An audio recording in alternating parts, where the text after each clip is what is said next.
Goed voor.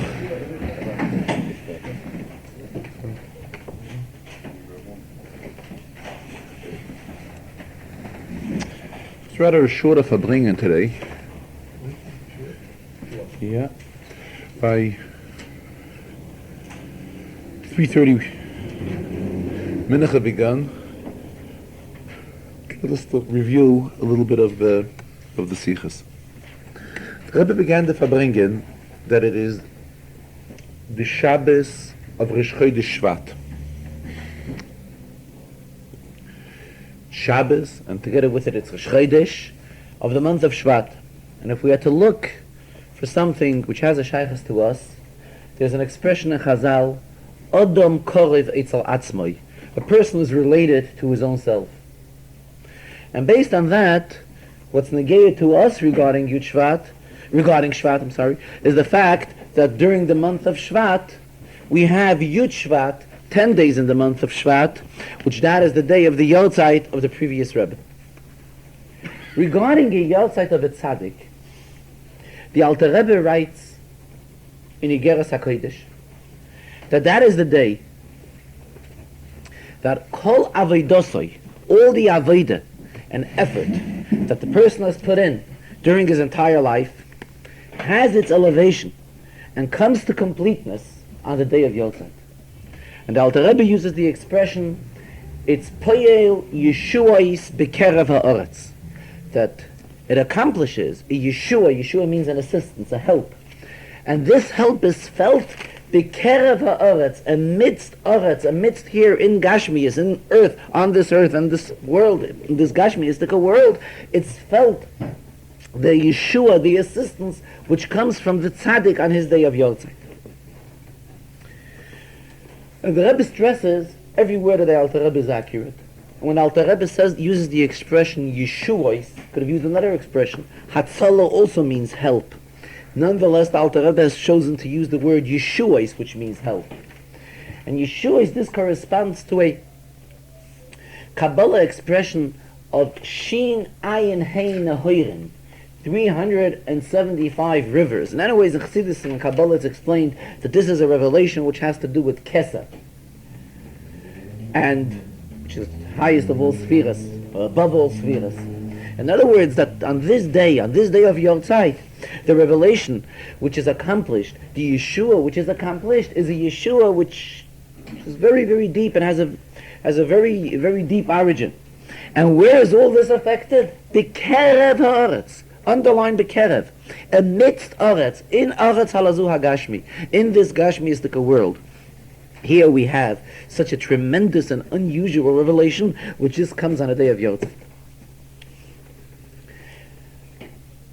Rabbi says the inyan of Yotzeit is explained in other sources of Chassidus, from all the Rabbeim, including the Sichas of the previous Rebbe, but nonetheless, this inyan, taken from the Igeras HaKodesh of the Alter Rebbe, this is a fundamental inyan which brings out the concept of Yotzeit of a Tzaddik. And being that we are today on the Rosh Chodesh of this month, what's the Taich Rosh? Rosh is the head. Famous inyan explained the Chassidus, why is Rosh Chodesh or Rosh Hashanah, why is it called Rosh and not Tchilas? Actually, it's the beginning of the month, it's the beginning of the year. Nonetheless, it's called the head of the year, or the head of the month.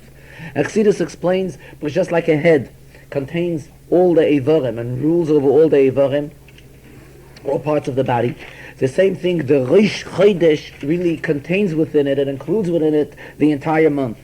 And especially special days in the month, special Eivarim, special limbs of the body, in this case of the month.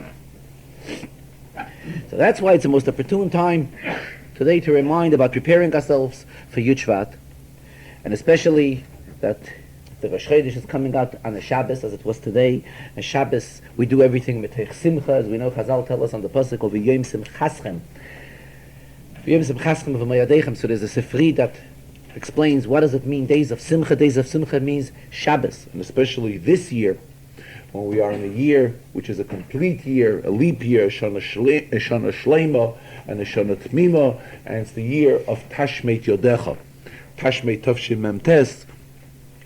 But the Rebbe always refers to it as an expression in the Torah, Tashmeit Yodecha, which means that all debts are given up. In other words, all debts are cleared.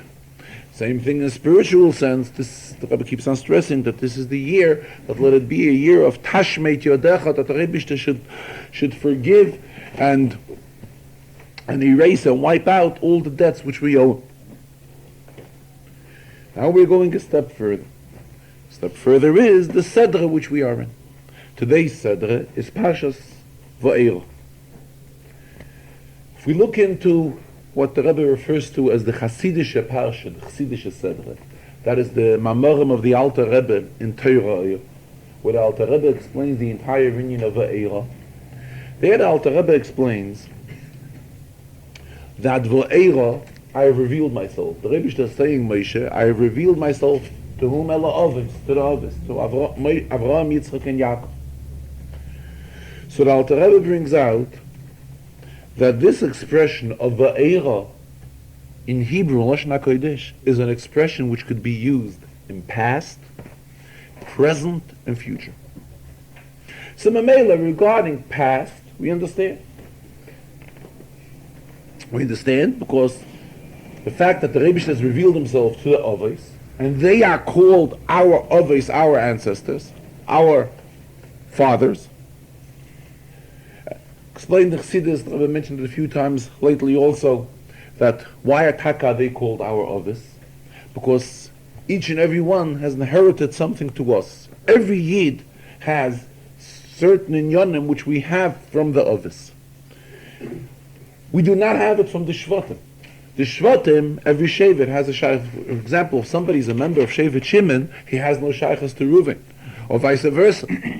However, every Yid has a Shaykhs to all the Avos. So Mamela, being that the Rebbe revealed himself to the Avos, that is why this is a source of strength for us as well, that we should be able to continue in the line of what Va'era is demanding. Va'era love, it's a revelation of godliness. So Mamela, it helps us for the Hoive, for the present. However, what shaykhs does it have to us when we're talking about future? And the Alter Rebbe brings out that Va'era has a shaykhs side to past, side present tense, and side future. In mitzvahs, the Rebbe brought in, we find the Rambam gives us introduction. What is considered a mitzvah of Taryag mitzvahs and what not? So the Rambam says, for example, anything which is not eternal, something which was temporary, is not considered a mitzvah that it should go into the count of Taryag mitzvahs. For example, there were special instructions and rules from the Rebbe how the Yidden should go about collecting the man. Nonetheless, we do not find this to be part of the Taryag mitzvahs. Why? Because this was something temporary.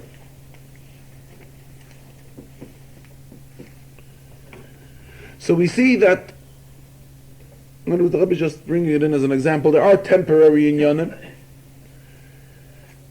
and on the other hand, there are things which remain eternal. The nature of a person, we find different approaches from people. Sometimes when a person is told that this act which he's going to do now will be something which will have such an impact that it will be felt, will be left an eternal impact from what he's doing. So the person becomes all enthused about it. Ein kleinigkeit, I'm going to do something which is going to leave an effect eternally. So a person is warm to do such type of things. On the other hand, there are certain things which a person can contribute and it will have a very meaningful effect right away. So again, there are people that will react to that very warm. He wants to do something that he wants to see the results right away. He's not here to do things which are going to be stored away for the future. He wants to do something where he sees behavior at present, right away, what is the outcome of what he's doing. So the same thing the Rebbe is saying, what does Va'era teach us? Va'era teaches us that we have to have an interest and an enthusiasm to both kinds of avodas. Sai in yonim, which are seen immediate what we do. Sayin Yonim, which immediately we may not see the results. However, it will have long and foreign everlasting results for later. So what does Va'era tell us? Va'era tells us that we have to be involved in all type of inyanim. Naturally, let us not misunderstand. Every act of kedusha, every act of mitzvah remains eternal. This is no question about it. Any positive thing, any good thing which we do remains forever. But the question is, we're not talking about the spiritual end of it being stored away forever. We're talking about the results which are seen from various good deeds which we do. Look at this, the Rebbe is bringing it out. Sometimes we do a good deed and we see the fruit right away. Sometimes we do a good deed, we do not see the fruit right away. However, later it'll be felt for a long time. And here, Va'era is teaching us that in both of these areas, we have to have an equal enthusiasm and an equal geschmack and do all of these inyanim. Now, like talking on this inyan, how there are things that relate immediately, there are things that have a shaykhus to later. So actually, this has to do with the concept of zman, the concept of time. So here the Rebbe brings in the famous word from the Baal Shem, which is explained at length by the Alter Rebbe in Shara Yichud Ve'emunah, where the Alter Rebbe brings out that everything the Rebbe has created is constantly being recreated again. That constantly we have to come on to the word of HaKadosh Baruch Hu, of Yehi Rakia, and that is how the Rakia heaven exists, and the same thing everything else in this world, being that everything is created by HaKadosh Baruch Hu. Everything is created by HaKadosh Baruch Hu. So it has to come on in the format of Yesh Me'ayin. So it has to come on to a constant recreation from the Rebishter. So this stresses how every second of Zman is separate. And separately, one reg of Zman does not relate to the next. On the other hand, it's explained in Chassidus how there's a general concept of Zman, a klolistic inyan of Zman, and every minute, every second is part of this entire concept of Zman, of time. Rosh Chodesh, on one hand, it's a day in itself. On the other hand, this day has a shaykhus to the entire 30 days which follow. The same thing when we're talking about Shabbos. Shabbos is a day in itself, and a very outstanding day, a very special day, a day with special significance. And at the same time, Shabbos gives bracha, and it's a day of preparation for the entire week. So the Rebbe is concluding that the v'hacha yiten el liboy, from this entire inyan is that we have to have good decisions, proper decisions in all of these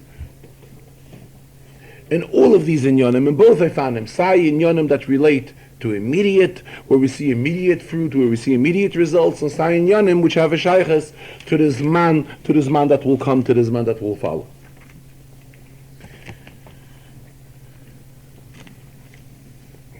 Now the Rebbe is mentioning, we'll get to it later again, just kept on stressing it throughout the Farbrengen, that for those that began learning Rambam on the new cycle of learning Rambam, and are learning 3 prakim a day, so today, Shabbos, we completed the first part of the Rambam. We finished Hilchas Tshuva, which is the last of the Sefer Mada. The Rambam is divided into 14 svarim, Yad HaChazaka. Rambam is compiled of 14 separate svarim. And today we finished the first of the Yudalit Sifrei HaRambam, the Sefer HaMada. Hilchas Shuvah has 10 prokim. The Rebbe keeps on stressing, lately in Farbrengens, and when we're talking about number 10, it's a very significant number. There's a pasuk, Asiri Yiyeh Kodesh. 10 is an inyan that has a shaykhus to Kedusha. Same way when we're talking about Yud Shvat, it's also the 10th day in Shvat, the Asiri Yiyeh Kodesh. Rebbe was talking about it last month also, but the Rebbe was referring to the month of Tevis. the month of Tevis. If we count the months from Nisan, Tevis is the 10th month. So Tevis is again the Asiri year Kodesh. In fact, the Rebbe was explaining at length what the whole meaning of Asara B'Tevis is. The Rebbe tied it in also. Asara within Asara. 10 within 10, the 10th day in the 10th month. 10 is always an Indian of Kedusha. Especially Chassidus explains that 10 is an Indian of Shleimus, of completeness. That's in the cycle of numbers, in the singular numbers, 10 is the highest level. In other words, the shleimus of misparim is by number 10. So today we are finishing the Rambam Hilchos Shuvah, and we are going in to the second Sefer Rambam, to the Sefer of Ahava of Rambam. And the Rambam Hilchos Shuvah also brings out how in the whole union of Shuvah we also have the Ova, Hoive, and Osid. Past, present, and future. First of all, the whole union of tshuva is, as the Rambam uses the expression, shelo yoshuv lekislo oid, that he should not do again his foolishness, what he did once. He should not commit that again. So Mamela tshuva takes care of the future. Present, definitely is taken care of through tshuva. When one does tshuva, his present is proper. Whatever he does presently is done accordingly, is done in accordance to what Torah wants him to do. Furthermore, tshuva has this koyach, has this power, that it has an effect on the other, on the past tense as well. Because when one does tshuva properly, it rips out the aveira, that it's as if it's not there at all. And the Rebbe brought a comparison to this, what we find in halacha. In halacha, the halachas of kiddushin, there's halacha, if somebody is mekadesh es isha, al menas she'ein aleha mumin. He's her mekadesh on the condition that she has no mum, her body is complete, there's nothing wrong with her. And later she goes, it was found out that she does have a mum, but she goes to the doctor and she's cured. So the halacha is kedushin or no kedushin. Why? Because at the time he was her mekadesh, she did not live up to the condition.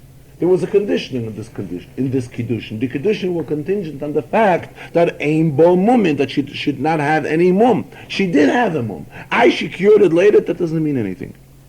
How about if one is mekadesh es isha, al menas, on the condition she'ein oleho nidorim, that she does not have any vows upon her, any types of pledges, any types of neder. So the halacha is the kiddushin can be a good kiddushin, though it is discovered that she does have neder. Why?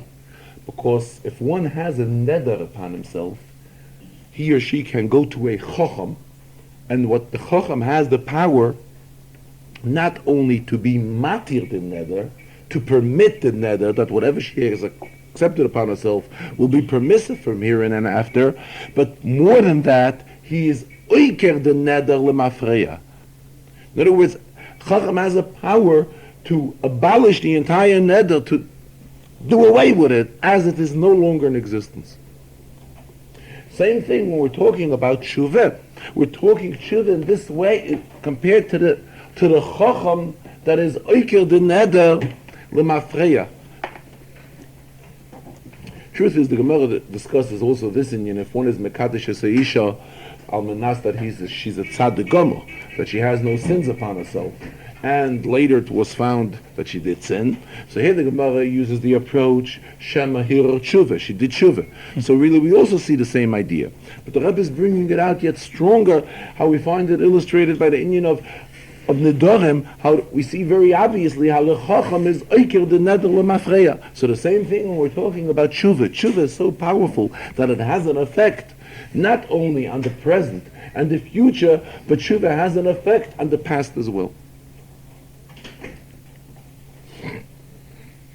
Here we come into another inyan. The parsha which we began reading today by Mincha is the parsha of Boy El Pari.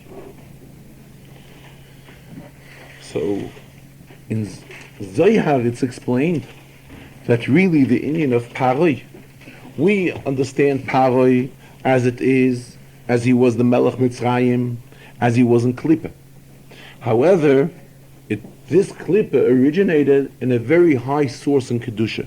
This is many times explained in Chassidus at length, that something which is very high falls very low. Kol hagvaya b'yoser, who is very high, can fall down lamata b'yoser, can fall down very low. So the Zohar explains that what is the whole union of paroi? Paroi is meloshen priya. Like we find by a bris, there's mila and priya. Priya means a revelation, the skin that's opened. Bei is periu kol nehoiren. It's a Aramaic expression, which means all nehoiren, all rivers are opened, are revealed. In other words, what the Zohar is really saying is that we're talking about a very high madrege in the Lakos, a madrege of is beis periu kol nehoiren, revealing all rivers, opening all nehoiren Eloin, all open, all high nehoiren. Then the Zohar also tells us that actually there's a very strong question in this pasuk. The Rebbe is telling Moshe Rabbeinu, "Boy el Paroi, come to Paroi." What says come to Paroi? Should have told him Lech el Paroi, go to Paroi. What says come to Paroi? So the Zohar brings out at length that Moshe was really afraid to go to Paroi. He was afraid. He wouldn't accomplish. He wouldn't be effective. So what did the Rebbe tell him? Boy, let's go. I'm going with you. Kadosh Baruch Hu said he's going along with Moshe to go to Paroi.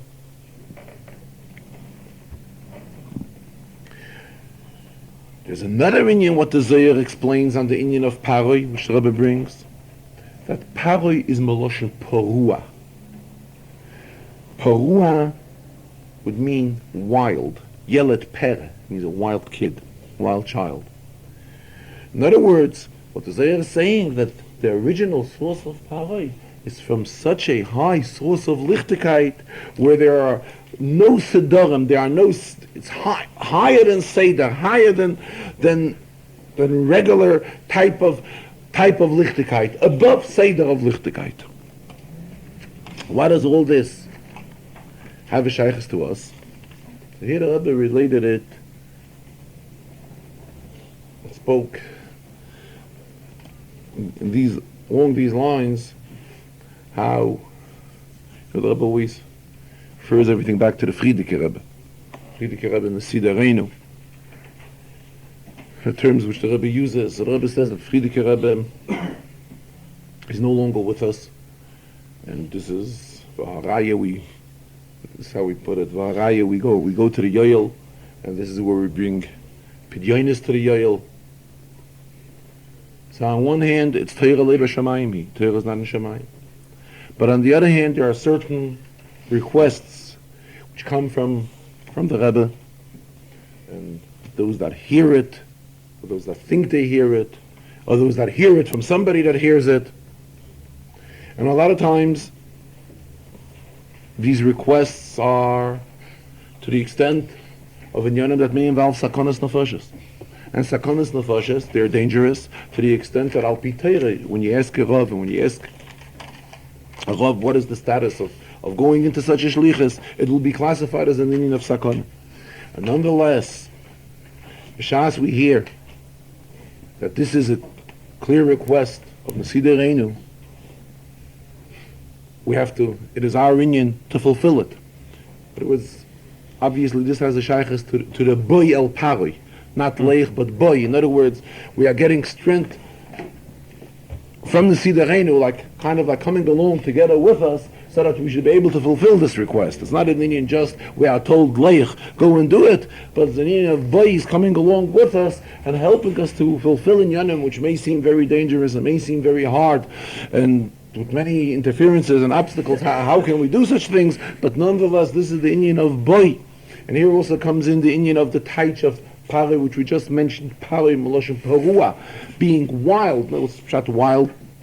It's above Seder. In other words, it's above Seder. In other words, things which are not a routine. It's not a regular routine type of request. But nonetheless, if this is the Ratzon, it is our need to do it. Later the Rebbe went back to what we mentioned earlier, to the siyum of Sefer Hamad and the Rambam, which is today. And the Rebbe said, though this is today's Shia, a Shiurim could be learned throughout the entire day. And not only that, we could learn it at night as well. The Shiurim of the day. Till Chatzos, without any question. After Chatzos, we find right away in the Gemara, the beginning of Sefta Brachas, we find regarding Krishma, if one did not read Krishma till Chatzos, then he can go ahead and read Krishma after Chatzos. So obviously the same type of a concept applies to the Shiurim, to the daily Shiurim which we have. Nonetheless, the Rebbe expressed himself, he's sure that there are definitely more than 1 million people present here that have already finished the Sefer Hamada on the Rambam. First, that it was when the Rebbe was talking about it, that they already made their siyum on it. And talking on Sinyan of Laila, talking about learning Shiurim at night, and led into the other, and the Rebbe said, B'chlal, we are in Golus. And Golus is something which is also compared to night. However, as far as the night of Golus, we have already gone through most part of the night, and we are at a time when we want to get out of this Laila, out of this Golus, and as we are all, Eden have been begging throughout all the years, Ad Mosai, how much longer will we be in Golus? And what we need is, we need Mashiach B'Peil, that Mashiach should come and take us all out of Golus.